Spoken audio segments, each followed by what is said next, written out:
तो हम लोग सक्षमता परीक्षा दे दिए तो सरकार बहुत मेहरबान हो गई, और जो परीक्षा नहीं दिए थे वो बेवकूफ बन गए। हमने 24 तारीख को ही सक्षमता परीक्षा उत्तीर्ण साथियों के लिए हमने यह पत्र जो है सौंपा है, राज्य सरकार को यह दिया है। यह पत्र आप देखिए और आप इस पत्र में देख सकते हैं हमने राज्य सरकार से जो जो चीजें डिमांड की है और जो कुछ भी हमने कहा है।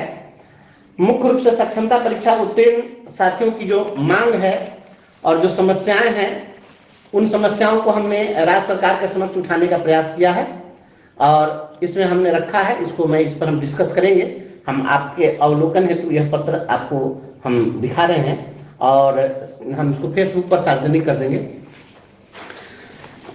दोस्तों, हमारे जो साथी सक्षमता परीक्षा दिए, जो परीक्षा नहीं दिए, उनके बीच एक कॉन्फ्लिक्ट है और कहीं ना कहीं हम लोग आपस में इस चीज को लेकर एक दूसरे से मनमुटाव की स्थिति पैदा कर रहे हैं। तो कहीं ना कहीं इस चीज पर गंभीरता पूर्वक, और जिस प्रकार से शिक्षक का पेशा है और शिक्षक को जिस प्रकार से गंभीर होना चाहिए, उसी गंभीरता के साथ, उतनी ही संजीदगी के साथ इस मुद्दे पर हम लोगों को विचार करना चाहिए। हम आपसे बात करना चाहते हैं उन स्थितियों की, उस समय की हम आपसे चर्चा करना चाहते हैं जो समय हम लोग के साथ आया था कि परीक्षा देना है, तो विद्रोह शुरू हुआ। फिर धीरे धीरे राज्य सरकार ने दबाव बनाया और दबाव बना करके फिर बहुत सारे लोग बहुत तरह की परिस्थितियों के कारण परीक्षा दिए, बहुत सारे लोग नहीं दिए। तो हम उस समय से लेकर के अब तक आपसे बात करना चाहते हैं। पहले इस बात को समझा जाए कि आखिर हम लोग ने परीक्षा का विरोध क्यों किया।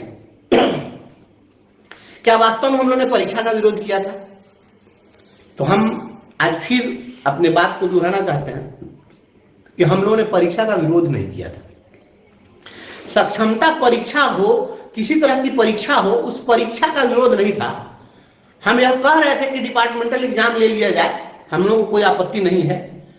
तो परीक्षा का विरोध नहीं था, बल्कि विरोध इस बात का था कि इस परीक्षा के बहाने जो मिस्टर मोगेम्बो की जो साजिश थी कि इस परीक्षा के बहाने हम शिक्षकों को ये जिला बदर करना चाहते थे, तो हम इसके विरोधी थे कि जो लोग अपने घर परिवार में हैं, अपने बाल बच्चों के साथ हैं, परिवार के साथ हैं, तो आखिर उनको आप परिवार से, घर से बेघर करना क्यों चाहते हैं। दूसरा हमारा सबसे बड़ा सवाल था कि जो आपने विशिष्ट शिक्षक नियमावली बनाई थी, उस नियमावली में आपने कहा कि विशिष्ट शिक्षक बनने के बाद अधिकार के रूप में आप प्रोन्नति का दावा नहीं कर सकते हैं। मतलब हमारा प्रमोशनल एवेन्यू खत्म कर दिया गया उस नियमावली में। और तीसरी बात थी कि जब विशिष्ट शिक्षक बन जाएंगे तो चूंकि नया पद होगा तो पूर्व की सेवा हमारी शांत हो जाएगी, तो वो हमारा सेवा निरंतरता का लाभ हमको नहीं मिल पा रहा। तो ये तीन ऐसे मुद्दे थे जिन मुद्दों को लेकर हम लोग का विरोध था। विरोध था कि आप हमारा स्वैच्छिक स्थानांतरण दीजिए, हम कह रहे थे कि हमको सेवा निरंतरता का लाभ दे दीजिए, और हम कह रहे थे कि हमारे प्रमोशनल एवेन्यू को बरकरार रखिए। बस यही तीन मुद्दे थे।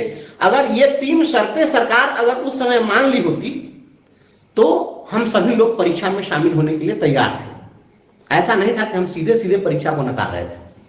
तो ये आपको मैं आज फिर इस बात को मैं दोहरा रहा हूं और मैं आपको बता दूं कि हमने राज्य सरकार से जो बात की है उसमें हमने माननीय मुख्यमंत्री को, माननीय मंत्री शिक्षा विभाग को और अपर मुख्य सचिव महोदय को हमने मांग पत्र 24 तारीख को ही सौंपा। ये लगभग 12-13 दिन बीत गए हैं, हम इसको सार्वजनिक नहीं किए थे क्योंकि हम इसको बहुत ज्यादा सार्वजनिक करके दिखाना हम नहीं चाह रहे थे। लेकिन चूंकि इतनी सारी खबरें आ रही है तो मुझे लगा कि नहीं, इस चीज को अब सार्वजनिक करना चाहिए। तो हमने ये राज्य सरकार के समक्ष बात रखी है और मुझे लगता है कि हम लोगों ने जो बात रखी है उस पर सरकार कहीं ना कहीं गंभीरतापूर्वक विचार कर रही है। और इसमें हमने विषय में ही लिख दिया है कि सक्षमता परीक्षा उत्तीर्ण शिक्षकों को स्वैच्छिक स्थानांतरण, प्रोन्नति का पर्याप्त अवसर एवं पूर्व की सेवा के आधार पर वरीयता का लाभ प्रदान करने के संबंध में ये जो तीन हमारी मांगे थी, जो तीन शर्तें थी हम लोगों की, वो हमने अभी फिर से इसको दोहराया कि ये चीज आप दे दीजिए। राज्य सरकार अब चुनावी मोड में है। पहले तो आपने देखा कि किस प्रकार से जो तत्कालीन अपर मुख्य सचिव थे वह किस प्रकार से कर रहे थे। तो अपर मुख्य सचिव पूरे बिहार के शिक्षकों को एकदम ये चाह रहे थे कि मदारी का बंदर बना करके रखें कि हम डंडा से जो कहे, उठ तो उठ, बैठ तो बैठ, हाँक दे तो चल दे। तो हम लोग इसका विरोध कर रहे थे और वह शिक्षकों को हमेशा जलील करना चाह रहे थे। तो अगर जलील करने की नीति थी तो हमने इसका पुरजोर विरोध किया और आपके विरोध की बदौलत, आप साथियों के इस विश्वास की बदौलत हम लोगों ने जो बात उठाई, हमारी आवाज वहां तक पहुंची सरकार तक, और धीरे धीरे यह जनमानस में भी बात पहुंचने लगी कि ये नेक इरादे उनके नहीं थे। वे इस प्रकार से हंगामा खड़ा करके अपना घोटालों का साम्राज्य चलाना चाहते थे और इस बात को हमने मजबूती के साथ रखा। अपनी नौकरी को हमने दांव पर लगा दिया और हम एफआईआर झेल रहे हैं तमाम परिस्थितियों में, लेकिन हम शिक्षकों के सम्मान से पीछे नहीं हटे।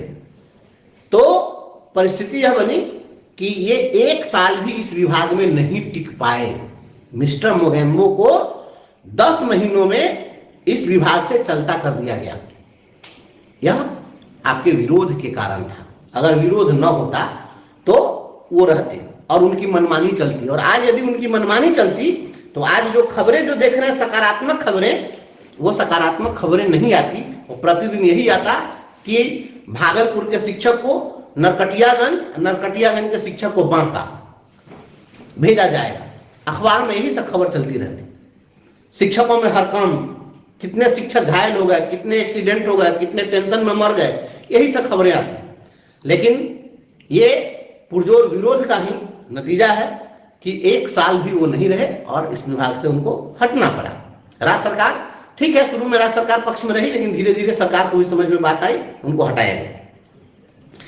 तो अब जब वो हट गए हैं तो फिर जो दूसरे आए हैं एसीएस महोदय, तो इनके काम करने की शैली कुछ अलग है। सख्ती में कोई कमी नहीं है, ऐसा नहीं कि ये आए हैं तो बहुत नरम है, सख्ती उनसे ज्यादा ये करने वाले हैं। इसलिए कोई आदमी इस भ्रम में मत रहिए कि सख्ती नहीं होगी। सख्ती इन्होंने जो करनी शुरू कर दी है वो आप देख सकते हैं। हाँ, ये बात जरूर है कि वह जिस तरीके से फुहरपन कर रहे थे और जिस तरीके से शिक्षकों को बेइज्जत कर रहे थे, तो वो इस प्रकार से अपमानित या सार्वजनिक रूप से नहीं करेंगे। लेकिन सख्ती होगी, सख्ती अगर होगी और अगर सुविधा दी जाए तो इस सख्ती का कोई विरोध भी नहीं करेगा। विरोध क्यों करेगा? अगर कोई सुविधा दे और अगर वह कहे कि आप ड्यूटी एकदम सख्ती से कीजिए तो कोई दिक्कत नहीं है, इसके लिए हम भी विरोध नहीं करेंगे। लेकिन हमारी जो मांग है कि आप किसी भी शिक्षक को, जब पूर्व से जितने शिक्षक रहे हैं उनके लिए स्वैच्छिक स्थानांतरण की व्यवस्था रही है, तो अब स्वैच्छिक स्थानांतरण की व्यवस्था क्यों नहीं होगी? और जो लोकसभा का चुनाव था, चुनाव के समय में हम लोग जो कुछ बात रख रहे थे, तो हमारे बहुत सारे साथी लोग उसको पार्टी के नजरिए से देख रहे थे, कुछ लोग दल की भावना से, कुछ धर्म संप्रदाय की भावना से देख रहे थे। तो आप धर्म सापेक्ष देखिए, आप पार्टी सापेक्ष देखिए, आप दल सापेक्ष देखिए, अपनी जाति सापेक्ष देखिए। मैं व्यक्तिगत रूप से शिक्षक सापेक्ष देखता हूं और शिक्षक सापेक्षता में हमें जो उचित लगा मैंने वह किया। मैं किसी पार्टी और किसी से मैं इस भावना से ग्रसित में हूं नहीं और किसी के सापेक्ष नहीं रहता, मैं शिक्षक सापेक्ष होता हूं। और शिक्षक सापेक्ष हमने जो बातें रखी, तो जो चुनावी जो नतीजे आए हैं उन नतीजों के बाद सरकारें भी, राजनीतिक पार्टियां भी अपना नफा नुकसान देख रही है। और जो जीत का अंतर था, ठीक है, जो राज्य सरकार में जो पार्टी है, सत्तारूढ़ जो दल है, सत्तारूढ़ दल अच्छे ज्यादा से ज्यादा सीट ये लोग जीत सके हैं, लेकिन इनके जीत का जो अंतर था पिछले जीत के अंतर से काफी कम है। और यह जो चुनाव था, चूंकि राष्ट्रीय मुद्दों पर चुनाव था, इसलिए वह राष्ट्रीय मुद्दों ने इस चुनाव को प्रभावित किया। लेकिन अब कहीं ना कहीं राज्य सरकार को ये चीज समझ में आ रही है बात कि अब विधानसभा चुनाव में यहाँ स्थानीय मुद्दे होंगे, राज्य स्तरीय मुद्दे होंगे। तो जब राज्य स्तरीय मुद्दे होंगे तो वैसी स्थिति में शिक्षकों का प्रभाव पड़ेगा और शिक्षकों की जो ताकत है उसको कोई इग्नोर नहीं कर सकता है। तो चुनावी मोड में है सरकार और इस चुनावी मोड में जो होने की संभावना है मैं आपको स्पष्ट कर देता हूं कि अब जो कमेटी बनी है, यह कमेटी हम लोगों की मांग के बाद यह कमेटी बनाई गई है और इसमें हमने विधान परिषद में क्वेश्चन हम लोगों ने डाला है। वो क्वेश्चन भी मैं फेसबुक पर आपको सार्वजनिक कर दूंगा। ये क्वेश्चन हमने आग्रह किया है और कई विधान पार्षदों ने इस मुद्दे को उठाया है, प्रश्न लोगों ने डाल दिया है कि भाई सक्षमता उत्तीर्ण शिक्षकों के स्वैच्छिक पदस्थापन के लिए क्या कार्रवाई की जा रही है। तो जो हमारे निर्वाचित जनप्रतिनिधि हैं, विधान पार्षद विधायक लोग, वो भी दबाव बना रहे हैं, हम लोग भी अपने स्तर से आग्रह कर रहे हैं, दबाव बना रहे हैं, सभी लोगों का प्रयास हो रहा है। और इस प्रयास का नतीजा है कि सरकार ने एक कमेटी गठित कर दी है, और जब कमेटी गठित कर दी है तो इसके सकारात्मक परिणाम होंगे। सकारात्मक परिणाम क्या होंगे कि निश्चित रूप से जो आपको जिला बदल करने की जो साजिश चल रही थी, मुझे लगता है ये सरकार वापस लेगी और लोगों का पदस्थापन कहीं ना कहीं स्वैच्छिक ही होगा। और यह स्वैच्छिक पदस्थापन वह चाहे अपने प्रखंड में हो या प्रखंड के बाहर हो, लेकिन जो पहले 3 जिलों का विकल्प था वह संभव है कि 3 विद्यालय का विकल्प आपसे ले लिया जाए। इस प्रकार से कुछ ऐसा होगा कि आपको जो है नजदीक में पोस्टिंग हो जाएगी, तो ये लाभ आपको मिल जाएगा। अब यह मत कहिएगा, अब इसको लेकर के बहुत सारे लोग जो है लगेंगे वाहवाही पीटने के लिए कि ऐसा जो हो जाता है तो हम लोग सक्षमता परीक्षा दे दिए तो सरकार बहुत मेहरबान हो गई, और जो परीक्षा नहीं दिए थे वो बेवकूफ बन गए। मेरे भाई, देश की आजादी में गुलछर्रा उड़ाने वाले लोग वो होशियार हो गए, आप फांसी पर चढ़ने वाले भगत सिंह जैसे लोग बेवकूफ हो गए। ऐसी भावना नहीं रखनी चाहिए। जो लड़े हैं उन्हीं के कारण आपको सफलता मिली है। आप विचार करिए कि यदि हम हंगामा नहीं करते, अगर हम लोग लड़ाई नहीं लड़ते, तो क्या ये मिस्टर मोगेम्बो विभाग से जाते? और यदि वह नहीं जाते तो क्या ये तमाम चीजें होती? क्या हम लोग विरोध नहीं करते, सारे लोग फॉर्म भर ही देते, तो अभी तक तो सभी लोगों की पोस्टिंग हो गई होती। तो जो लड़े हैं, आप उनके साहस और हिम्मत को पहले सलाम करिए कि उन्होंने लड़ाई लड़ी है, और लड़ाई लड़ी है तो इसका लाभ सभी को मिलेगा। दूसरी बात है प्रमोशनल एवेन्यू। प्रमोशनल एवेन्यू जो है वह हमारा हाईकोर्ट में भी चल रहा है। देखे हैं कि आपको एसीएस ने भी जो हाईकोर्ट के केस है उसकी समीक्षा करते हुए उन्होंने कहा है कि भाई इस पर निर्णय करिए। तो प्रमोशनल भी गतिविधियां चल रही है, कुछ ना कुछ प्रमोशन भी होगा।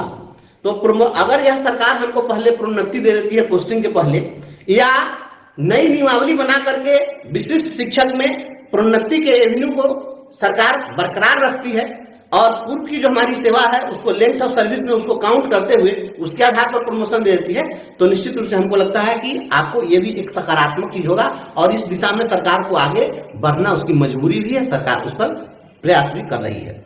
तो आपको सेवा निरंतरता का लाभ, प्रोन्नति का पर्याप्त अवसर और स्वैच्छिक स्थानांतरण, इन 3 चीजों पर कहीं ना कहीं अंदरूनी कुछ बातें चल रही है जो सकारात्मक है, सही दिशा में। अब आपको मैं यह बताना चाहता हूं कि हमारे जो साथी हैं, जो लोग सक्षमता परीक्षा नहीं दिए, वो लोग भी फोन करते हैं कि अब हम लोगों का क्या होगा। देखिए, जब लड़ाई होती है, मैं किसी को झांसे में नहीं रखता हूं, गफलत में नहीं रखता हूं, डार्क में नहीं रखता हूं। जो हकीकत है उस बात को बता देना चाहिए। किसी को थोड़ी देर तकलीफ लग जाए, अच्छा लगे बुरा लगे वो अलग चीज है, लेकिन सही बात बता देना चाहिए। मुझे जो लगता है कि जिन लोगों ने परीक्षा नहीं दी, हम लोग परीक्षा नहीं दिए ऐसे लोगों में शामिल हैं। तो जो लोग परीक्षा नहीं दिए, तो आपको लग सकता है कि जो लोग दे दिए वो तो आगे निकल जाएंगे, हम परीक्षा नहीं दिए तो हम तो पीछे रह गए। तो अभी जिस तरह की स्थिति बनी हुई है, अगर राज्य सरकार इन चीजों की घोषणा कर देती है, जो जल्द ही होने की संभावना है, अगर इसकी घोषणा हो जाती है और कि स्वैच्छिक पदस्थापन हम दे देंगे, अगर सरकार सर्विस कंटिन्यूटी दे देती है और आपको वरीयता का लाभ देती है, तो निश्चित रूप से उसके बाद हम लोग की लड़ाई खत्म हो जाएगी। और उसके बाद में अननेसेसरी हम लोग क्यों लड़ेंगे? और तब जो है राज्य सरकार से निश्चित रूप से हम लोग भी मांग करेंगे कि यदि हमारी जो शर्तें थी उसको सरकार मान ली है, तो जो दूसरी सक्षमता परीक्षा होने वाली है उसके लिए फॉर्म भरने का फिर एक डेट बढ़ा दीजिए, और उसमें जो लोग परीक्षा देना चाहते हैं दे दीजिए। हालांकि अभी भी ये स्थितियां बनी हुई हैं कि जो चाहे कि विशिष्ट शिक्षक बनना चाहते हैं परीक्षा देंगे, जो नहीं देना चाहते हैं वह नियोजित नहीं बने रहेंगे। यह आपका ऑप्शन खुला हुआ रहेगा। लेकिन अगर जो शर्तें हैं उसको सरकार मान लेती है, तो उसके बाद में अगर वह परीक्षा के लिए कहती है कि नहीं फिर से हम फॉर्म का डेट बढ़ा दें, तो निश्चित रूप से तो झगड़ा ही समाप्त हो जाएगा। ये चीजें। और एक और मैं बात बताता हूं, हम लोगों की जो लड़ाई चल रही है, ग्रेचुटी की लड़ाई चल रही है हाईकोर्ट में, ये हर डेट पर ये महाधिवक्ता महोदय जाते हैं और तरह तरह का बहाना बनाते हैं, भागना चाहते हैं, बहस नहीं करना चाहते हैं। क्यों? उनके पास तर्क नहीं है। तो राज्य सरकार को यह भी बात समझ में आ रही है कि यदि इनको नियोजित भी रखते हैं तभी इनको ग्रेचुटी का लाभ हमको देना ही पड़ेगा, पीएफ में कंट्रीब्यूशन देना ही पड़ रहा है। और वेतन की जहां तक बात है, तो ये जो कह रहे हैं जो लोग यूट्यूब चैनल वाले, मीडिया वाले कि इनको 15,000 वेतन बढ़ जाएगा, 20,000 वेतन बढ़ जाएगा, तो ये फालतू बात है। कोई वेतन उतन बढ़ने होने वाला नहीं। आपको पहले से जो वेतन मिल रहा है और आपका विशिष्ट शिक्षक बनने के समय जो जितना आपका मूल वेतन होगा, उस मूल वेतन के निकटतम जो फिटमेंट इंडेक्स में बना हुआ है, उस इंडेक्स में आपको फिट किया जाएगा। तो उस इंडेक्स में जब आपका वेतन को फिट किया जाएगा तो थोड़ा बहुत वेतन बढ़ सकता है, और बहुत ज्यादा इतना अंतर नहीं हो जाएगा, इतनी वेतन वृद्धि नहीं होने जा रही है। इसलिए वित्तीय बोझ सरकार पर बहुत ज्यादा नहीं बढ़ने जा रहा है। हम लोग, आपको याद होगा जो साथी पहले से लड़ाई लड़ रहे हैं, जब 2014 की लड़ाई लड़े थे तो हमने नारा दिया था एक मांग वेतन मांग।